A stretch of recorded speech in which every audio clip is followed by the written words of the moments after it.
राज्यातील अतिवृष्टीमुळे शेतकऱ्यांचं मोठं नुकसान झाल्याचा मुद्दा ठाकरे सेनेचे नेते वैभव नाईक यांनी उचलला।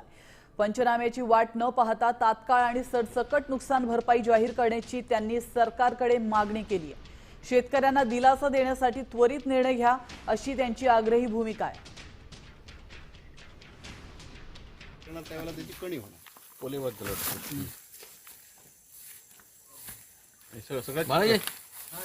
सगळ्यात चित्र असं झालं।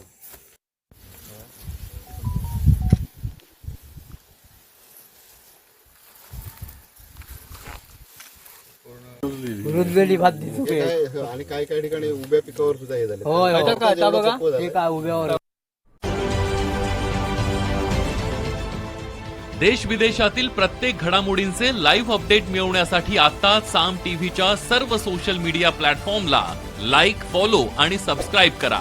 तसंच सर्व नोटिफिकेशनसाठी बेल आयकॉन प्रेस करायला विसरू नका।